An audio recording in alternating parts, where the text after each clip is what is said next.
ಶ್ರೀ ಗುರುಭ್ಯೋ ನಮಃ. ಹರಿ ಓಂ. ಶ್ರೀಕೃಷ್ಣ,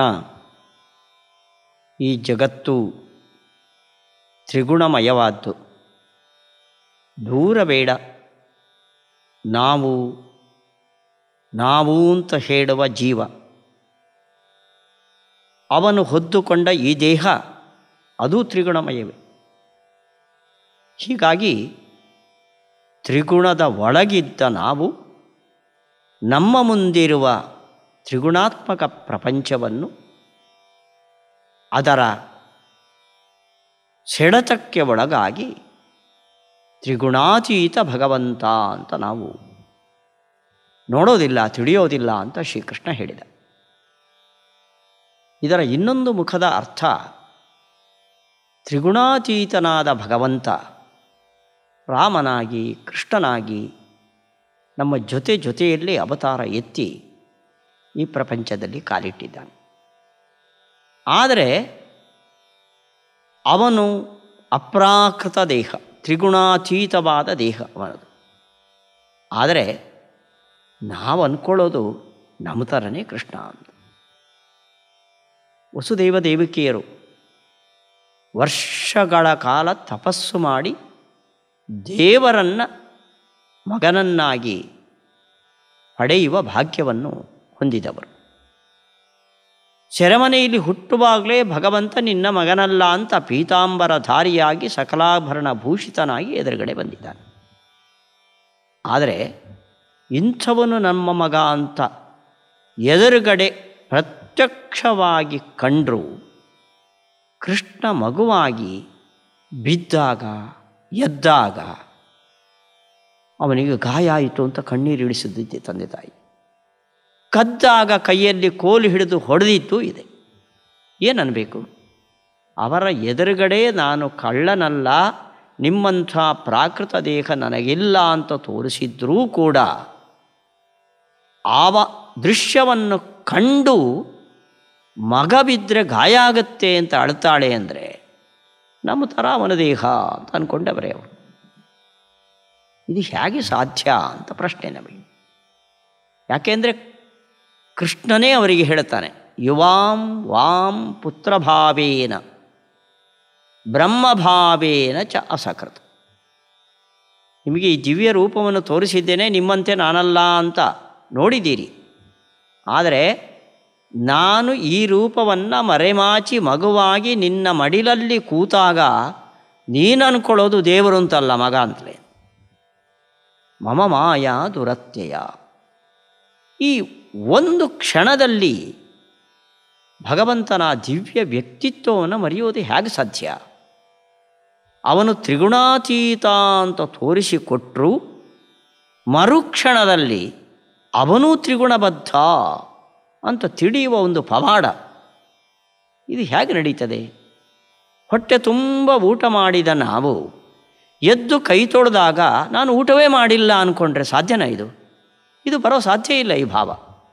ಹಾಗೆ ಎದುರುಗಡೆ ಅವನ ದಿವ್ಯ ರೂಪವನ್ನು ನೋಡಿದ ಮೇಲೆ ಮರುಕ್ಷಣದಲ್ಲಿ ಕಂಸ ಕೊಲ್ತಾನೆ ಅಂತ ಹೆದರುಕೊಂಡ ವಸುದೇವ. ಇದು ಹೇಗೆ ಸಾಧ್ಯ? ಅದಕ್ಕೆ ಶ್ರೀಕೃಷ್ಣ ಮುಂದಿನ ಶ್ಲೋಕದಲ್ಲಿ ಉತ್ತರವನ್ನು ಕೊಡ್ತಾ ಇದ್ದಾನೆ. ದೈವೀ ಹೇಷಾ ಗುಣಮಯೀ ಮಮ ಮಾಯಾ ದುರತ್ಯಯ ಮಾಮೇವ ಯೇ ಪ್ರಪದ್ಯಂತೆ ಮಾಯಾಮೇತಾಂ ತರಂತಿ ತೇ.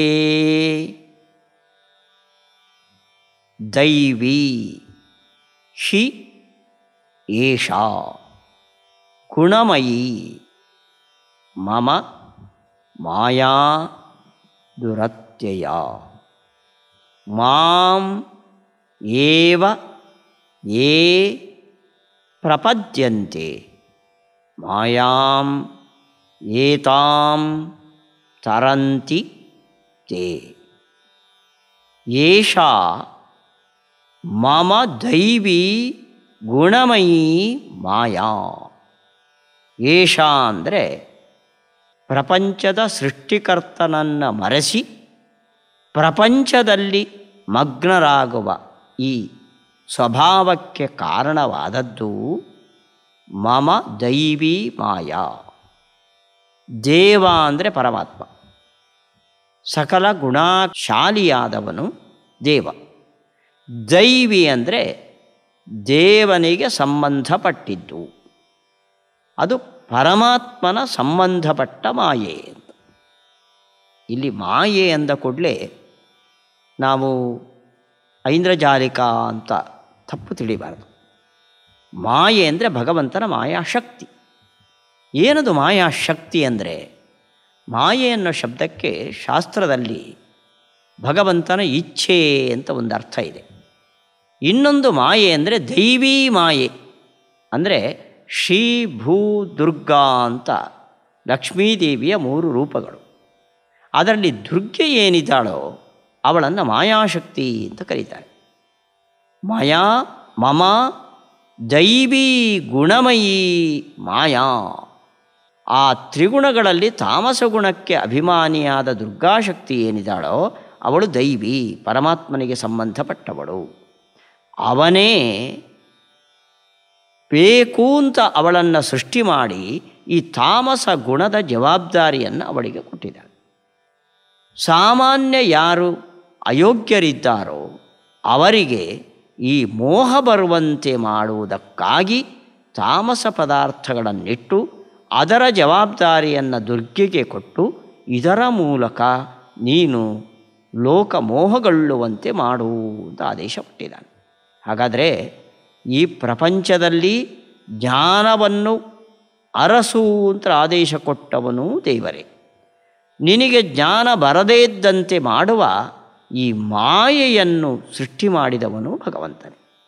ಅಲ್ಲಿಗೆ ಮಾಯೆಯನ್ನು ಮೀರಿ ಜ್ಞಾನವನ್ನು ಅರಸೋದು ಒಂದು ದೊಡ್ಡ ಸಾಹಸದ ಕೆಲಸ. ಈ ಸಾಹಸ ಮಾಡಿದವರು ಮಾತ್ರ ಭಗವಂತನನ್ನು ತಿಳಿಯಬಲ್ಲವರು. ನಮ್ಮಂತೆ ಗಾಯ ರಕ್ತ ಮಾಂಸ ಮಯವಾದ ದೇಹ ಭಗವಂತನದು ಅಲ್ಲ, ಅದು ತ್ರಿಗುಣಾತೀತವಾದ ಜ್ಞಾನಾನಂದಮಯ ದೇಹ ಅನ್ನೋದನ್ನು ಸಾಮಾನ್ಯ ಜನರು ತಿಳಿಯಲಾರರು.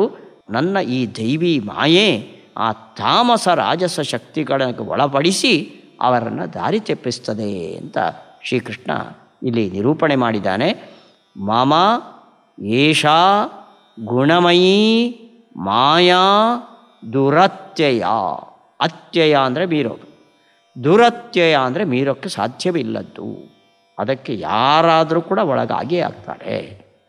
ನೋಡಿ, ಇಂದ್ರದೇವ ಅವರೇ ಎಲ್ಲ ಪ್ರಾರ್ಥನೆ ಮಾಡಿ ದೇವರನ್ನು ಭೂಮಿಯಲ್ಲಿ ಕೃಷ್ಣನಾಗಿ ಅವತಾರ ಮಾಡಬೇಕು ಅಂತ ಕೇಳಿಕೊಂಡಿದ್ದು. ಕೃಷ್ಣ ಅವತಾರ ಮಾಡಿದ. ಕೃಷ್ಣ ಇಂದ್ರನಿಗೆ ಮಾಡಬೇಕಾದ ಪೂಜೆಯನ್ನು ತಪ್ಪಿಸಿದಾಗ ಈ ಕೃಷ್ಣನ ಮೇಲೆ ಸಿಟ್ಟುಕೊಂಡು ಇಂದ್ರ ಕೃಷ್ಣನ ವಿರುದ್ಧವಾಗಿ 7 ದಿವಸ ನಿರಂತರ ಮಳೆ ತೋರಿಸಿದ. ಯಾರು? ಇಂದ್ರ. ದೇವರು ಏನು ಕೃಷ್ಣ ಏನು ಅಂತ ಗೊತ್ತಿದೆ. ದೇವರು ಕೃಷ್ಣ ಅಂತ ಗೊತ್ತಿದ್ದ ಇಂದ್ರನೇ ಈ ಮಾಯಾಶಕ್ತಿಯಿಂದ ಅವನು ಕೃಷ್ಣಂ ಮರ್ತ್ಯಂ ಉಪಾಶ್ರಿತ್ಯ. ಕೃಷ್ಣ ಮನುಷ್ಯ, ಅವನ ಮಾತು ಕೇಳಿ ಗೋಪರು ನನಗೆ ಪೂಜೆ ತಪ್ಪಿಸಿದರು ಅಂದ್ಕೊಂಡ. ಇದು ಮಾಯಾ ದುರತ್ಯಯ.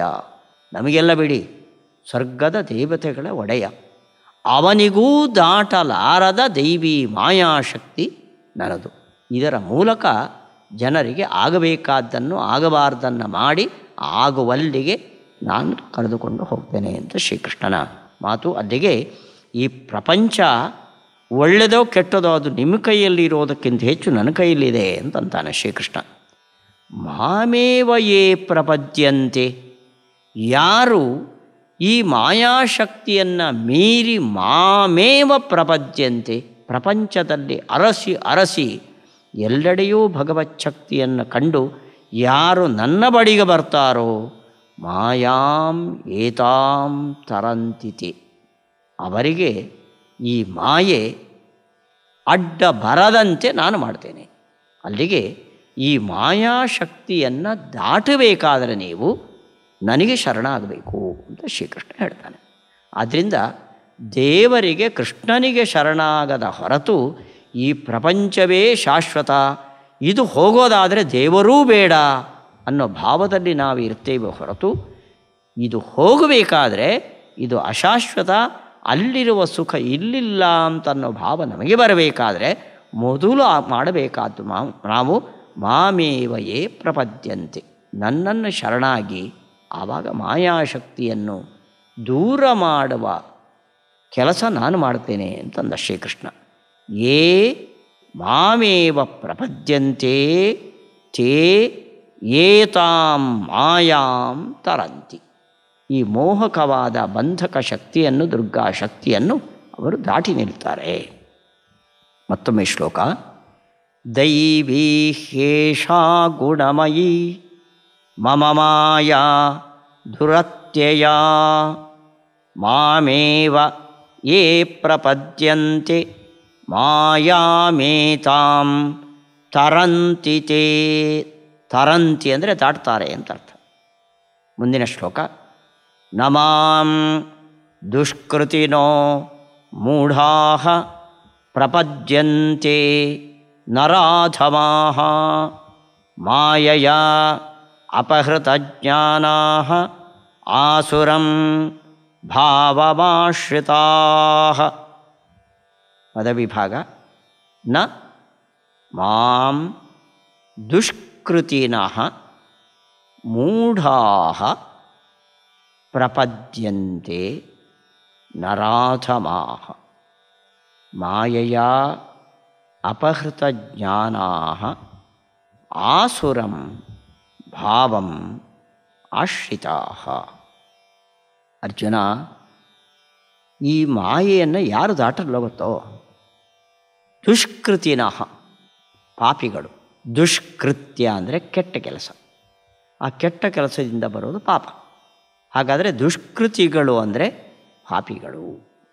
ಮೂಢಾಹ, ಯಾರಿಗೆ ವಿವೇಕ ಇಲ್ಲವೋ. ಇದು ಅಶಾಶ್ವತ, ಶಾಶ್ವತವಾದ್ದು ಅದು. ಇದು ದುಃಖಮಯ, ದುಃಖ ಇಲ್ಲದ ಒಂದು ಸ್ಥಿತಿ ಇದೆ. ಈ ವಿವೇಕ ಯಾರಿಗಿಲ್ವೋ ಅವರು ಮೂಢಾಹ. ಆದ್ದರಿಂದಲೇ ಅವರು ನರಾಧಮರು. ನರೋತ್ತಮ ಅನ್ನೋದಕ್ಕೆ ವಿರುದ್ಧವಾದ ಶಬ್ದ ನರಾಧಮ, ಕೀಳು ಮಟ್ಟದ ಜನರು. ದುಷ್ಕೃತ್ಯವನ್ನು ಮಾಡುವವರು ಮೂರ್ಖರು, ಇವರು ನರಾಧಮರು. ಅವರು ನಮಾಂ ಪ್ರಪದ್ಯಂತೆ. ಶ್ರೀಕೃಷ್ಣ ಹೇಳಿದ, ಯಾರು ಸಮಾಜಘಾತುಕರಿದ್ದಾರೋ, ಯಾರಿಗೆ ವಿವೇಕ ಇಲ್ಲವೋ ಅವರೆಲ್ಲ ನರಾಧಮರು.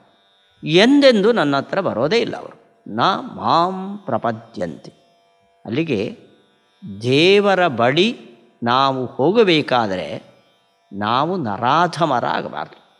ನರಾಧಮರಾಗಬಾರ್ದು ಅಂದರೆ ದುಷ್ಕೃತ್ಯವನ್ನು ಮಾಡಬಾರ್ದು, ಅವಿವೇಕಿಗಳಾಗಬಾರ್ದು. ವಿವೇಕಿಗಳಾಗಿ ಸತ್ಕರ್ಮವನ್ನು ಆಚರಣೆ ಮಾಡಿದರೆ ಆವಾಗ ಅಂಥವರು ಮಾಂ ಪ್ರಪದ್ಯಂತೆ. ದುಷ್ಕೃತಿಗಳು, ಪಾಪಿಗಳು, ಮೂರ್ಖರು, ಇವರು ನರಾಧಮರು, ಇವರು ನನ್ನನ್ನು ಎಂದೂ ಹೊಂದಲ್ಲ. ಯಾಕೆ ಅಂದರೆ ಮಾಯಯ ಅಪಹೃತ ಜ್ಞಾನಾಃ.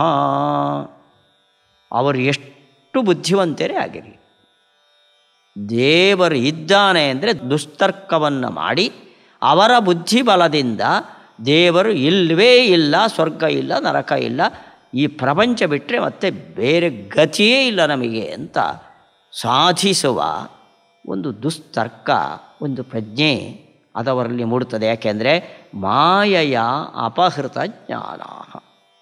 ಭಗವಂತ, ಇಲ್ಲಿ ಮಾಯಾ ಅಂದರೆ ಭಗವಂತನ ಇಚ್ಛೆ. ಭಗವದಿಚ್ಛೆಯಿಂದ ಇಂಥ ಮೂರ್ಖರು ತಮ್ಮ ಜ್ಞಾನವನ್ನು ಅಪಹರಿಸಿಕೊಳ್ತಾರೆ. ಅದೇ ಬುದ್ಧಿ ದೇವರಿದ್ದಾನೆ ಅನ್ನೋ ಜ್ಞಾನವನ್ನು ಉಂಟು ಮಾಡಬಹುದು, ದೇವರೇ ಇಲ್ಲ ಅಂತ ಅನ್ನೋ ಜ್ಞಾನವನ್ನು ಉಂಟು ಮಾಡಬಹುದು. ಒಳ್ಳೆಯದಕ್ಕೂ ಕೆಟ್ಟದಕ್ಕೂ ಕಾರಣವಾದ ಆ ಬುದ್ಧಿ ಅದು ದುಷ್ಕೃತ್ಯದಿಂದ ಮತ್ತು ಮೂರ್ಖತನದಿಂದ ಆ ಬುದ್ಧಿ ದುರ್ಮಾರ್ಗದಲ್ಲಿ ಹೋಗುತ್ತೆ. ಅದು ಭಗವದಿಚ್ಛೆಯಿಂದ, ಮಾಯೆಯ ಅಪಹೃತ ಜ್ಞಾನ. ಆದ್ದರಿಂದ ಮೂರ್ಖತೆ ಮತ್ತು ದುಷ್ಕೃತ್ಯ ಇದಿದ್ದರೆ ದೇವರು ನಮ್ಮ ಪಾಲಿಗೆ ಇಲ್ಲ. ಅವನಿಗೆ ಸನ್ಮಾರ್ಗ ಬರಲಿ ಅಂತ ಅವನು ಇಚ್ಛೆ ಮಾಡಬೇಕಾದರೆ ನಾವು ಈ ಎರಡು ಕೆಟ್ಟ ಗುಣಗಳನ್ನು ಬಿಡಬೇಕು. ಅಲ್ಲಿಗೆ ಯಾರು ಈ ಕೆಟ್ಟ ಗುಣಗಳಲ್ಲಿ ಆಸಕ್ತರಾಗಿರ್ತಾರೋ ಅವರ ಜ್ಞಾನ ನನ್ನ ಇಚ್ಛೆಯಿಂದ ಆರಿ ಹೋಗುತ್ತೆ.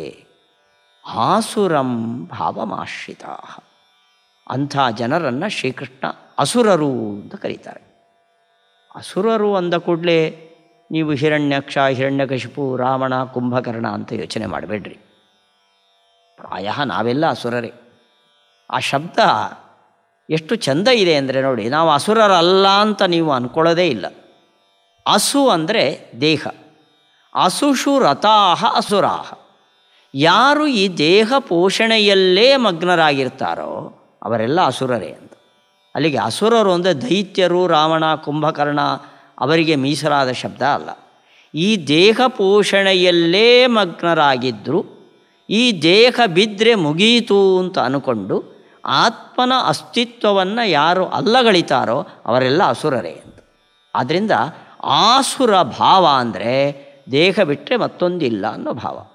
ಇಂಥ ಜನ ಅವಿವೇಕಿಗಳು ಮತ್ತು ದುಷ್ಕೃತಿಗಳು ಆಸುರ ಭಾವವನ್ನು ಹೊಂದಿರ್ತಾರೆ.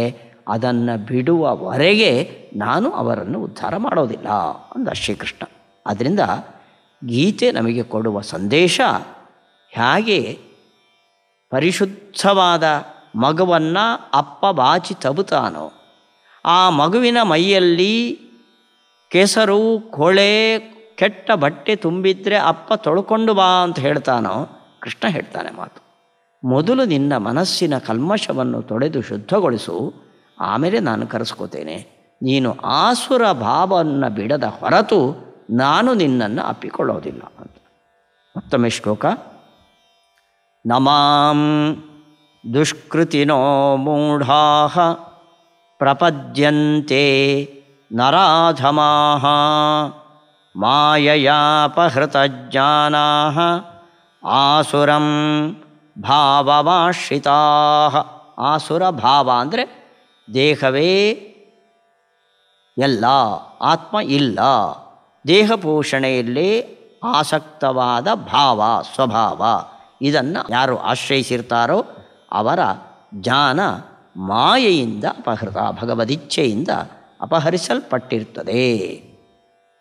ಮುಂದೆ ಈ ಭಾವವನ್ನು ಬಿಟ್ಟವರು ನನ್ನವರು ಅಂತ ಶ್ರೀಕೃಷ್ಣನ ಆಕೋದು.